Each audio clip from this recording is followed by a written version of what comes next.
Welcome to HI, Global New Military Updates. This is where we update military developments, global strategy, and the power of modern weapons with a deep and emotional personal perspective. Each video is a beat of the times. Together, we analyze and reflect on power, war, and peace in a turbulent world. Ladies and gentlemen, do not take your eyes off the screen, and do not forget to subscribe to the channel, as well as leave a comment below. In 1962, President John F. Kennedy shocked the world when he declared at Rice University, "We choose to go to the moon in this decade and do the other things, not because they are easy, but because they are hard." That statement became a symbol of the American conquering spirit, daring to set goals that seemed impossible and determined to achieve them.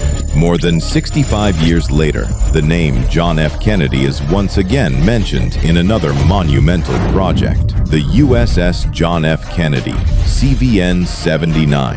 A new generation nuclear supercarrier of the U.S. Navy, the second in the Ford class. This is not only a giant warship worth over $13 billion, but also a symbol of America's ambition to maintain naval supremacy throughout the 21st century. What truly captures global military attention is not just the 100,000-ton size or the modern EMALS electromagnetic launch technology, but a much bolder question.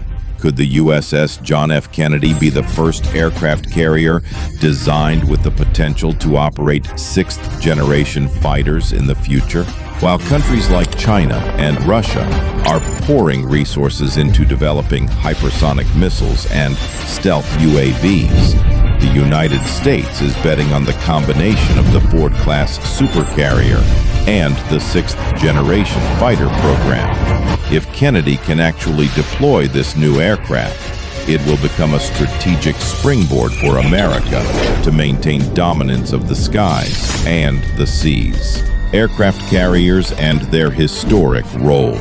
Over the past century, no weapon has shaped naval warfare as much as the aircraft carrier. Since Japan launched the Hosho in 1922, the world's first dedicated aircraft carrier, the very nature of naval warfare changed completely. During World War II, aircraft carriers quickly surpassed battleships to become the decisive weapon.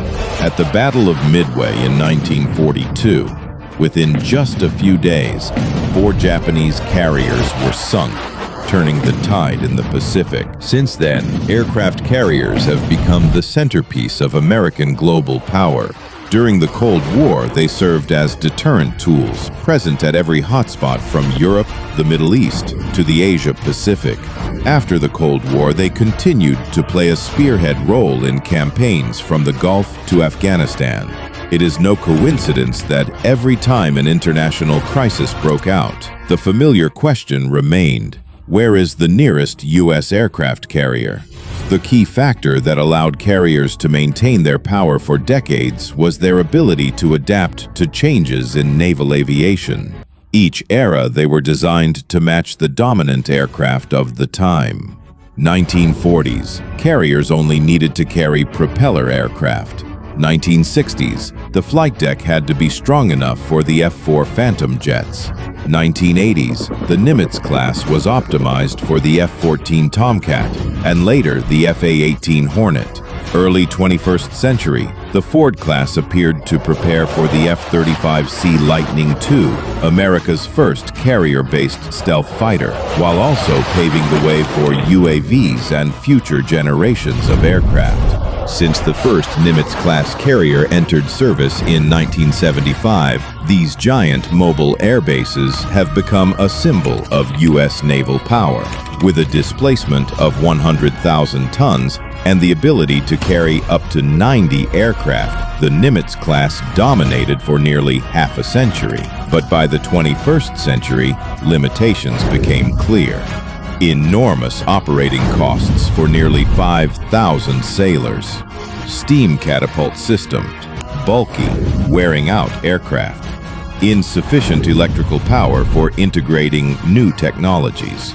In response, the U.S. Navy developed the Ford-class nuclear carriers. The first, USS Gerald R. Ford CVN-78, began construction in 2009, launched in 2013, and commissioned in 2017.